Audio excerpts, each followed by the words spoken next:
how can Nigerian youth tap into the gig economy and freelancing opportunities globally? We have a lot of colleagues, they earn in dollars in Nigeria. They are all remote jobs. $2,000, $3,000, $2,500 is what they make because of those skills.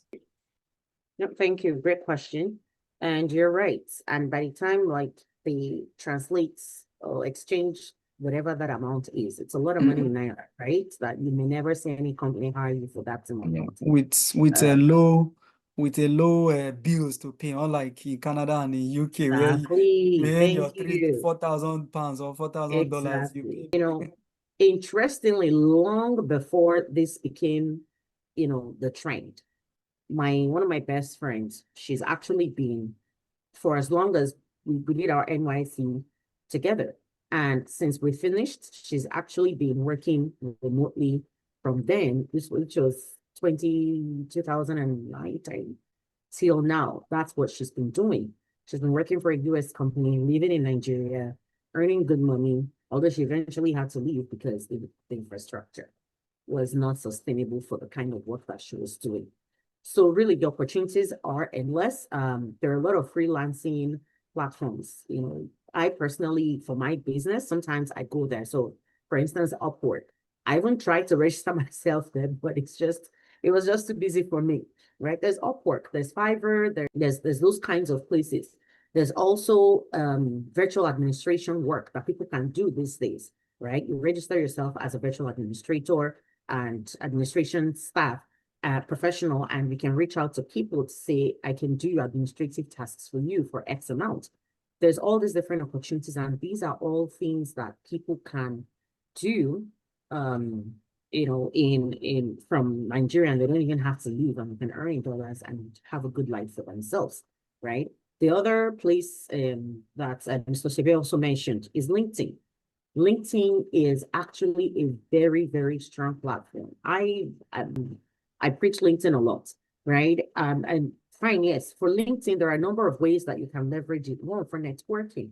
You get to meet people. And I like the fact that you mentioned, Mr. Sebe, that the opportunity you got it through LinkedIn, right? There are a lot of opportunities to network and meet with people who can mentor you, people who can show you pointers, people who can lead you in the right place. So there are different opportunities like that people can leverage.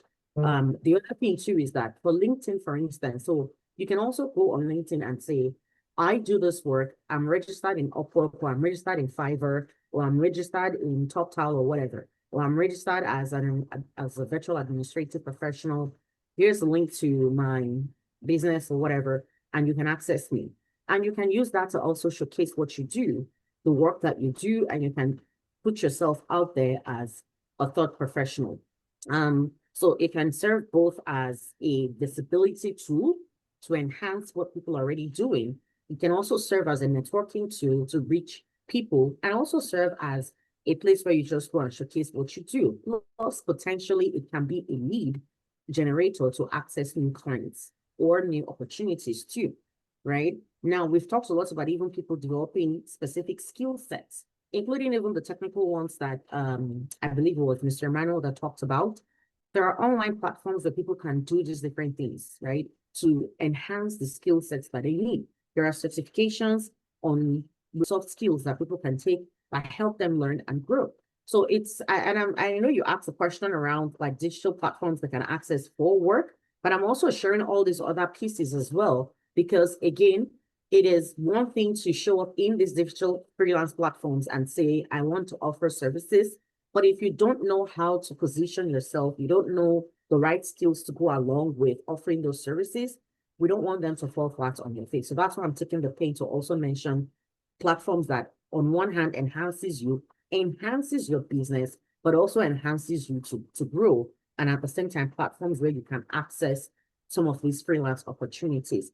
Now, the final piece, which is very huge, is the remote work, because the Upwork, Fiverr, those are examples of freelance platforms, right? The remote work is one of the biggest trends that is happening right now. Now, I want to take a pause very quickly before I talk on this one and give some examples of websites that people can look at for remote work. I want to take a pause very quickly and add something that Mr. Sebe said.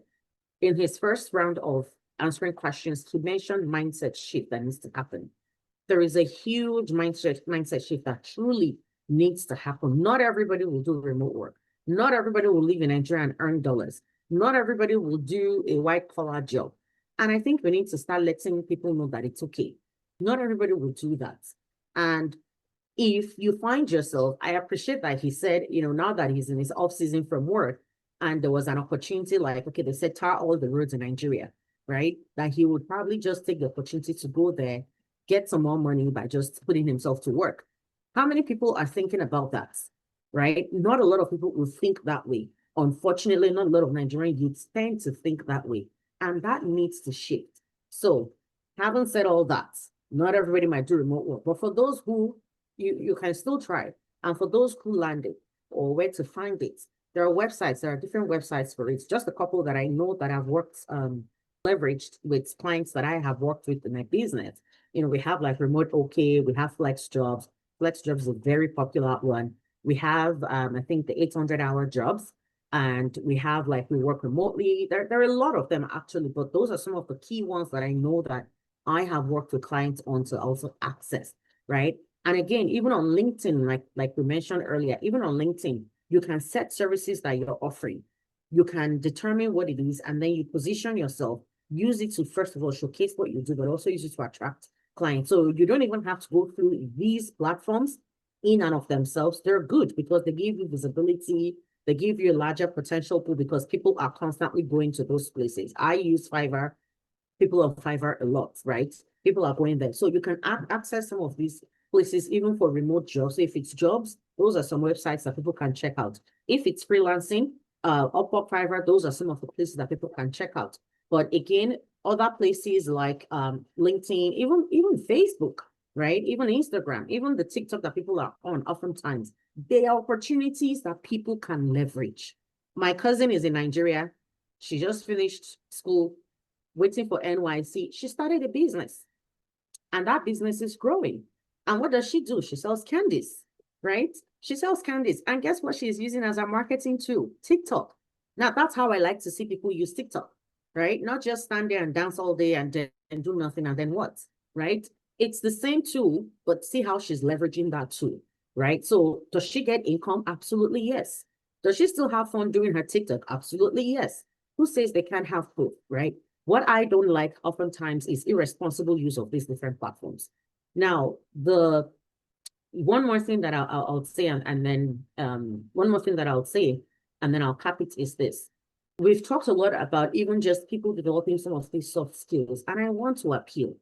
In the past, I would not work with Fiverr and Upwork and all those places. I would actually source for Nigerians in Nigeria who are youths, who are in university, to do some of this work that I'll go to Upwork and Fiverr and the rest for. But guess what? I had to stop.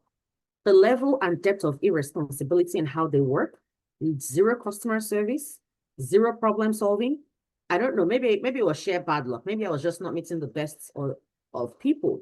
Who knows, right? But the truth is, you see too many of these things that after a while, you're like, you know what, I'm not doing this. Here's where the problem is with doing that, is that I'm a firm believer, how you do anything is how you do everything. If the way you treat my work is, if I say the way you treat my work, then there's no guarantee that you're not doing the same thing in those freelance platforms. And if that's how you're showing up in those places, nobody will want to touch you with a 10-foot pole. After a while, if there's a narrative that starts going around, if the people who are on these platforms are Nigerians, don't work with them, what then happens is that just thanks to a few bad eggs, everybody is coated with the same paint.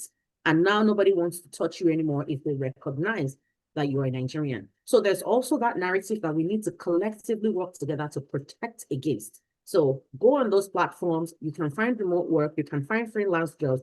You can even do your freelance job and use other social media tools to make yourself visible and market yourself. And you don't have to go through all these other ones because they collect commission from the work you do, right? So everything stays in your own pocket if that's what you want. But while you're doing that, again, I still come back to build relevant skills. And while you're building relevant skills, also be mindful of that, manage the mindsets that people will have about everybody who will look like you, who sounds like you, whose name sounds like yours when you're dealing in those platforms. Thank you so much, Anita, for listen some of those platforms, the Upwork and LinkedIn and the others to be able to maximize. And you also make care that not everybody can have white collar jobs, so the other jobs too should also be used. And I think in Nigerian youth, our audience, you're hearing this, and our aim today is to ensure that you don't just say, oh, sit in the comfort of your house or something, looking for job, applying. You have to break out. You have to just break out. Thank you very much, Anita, and everybody on ground.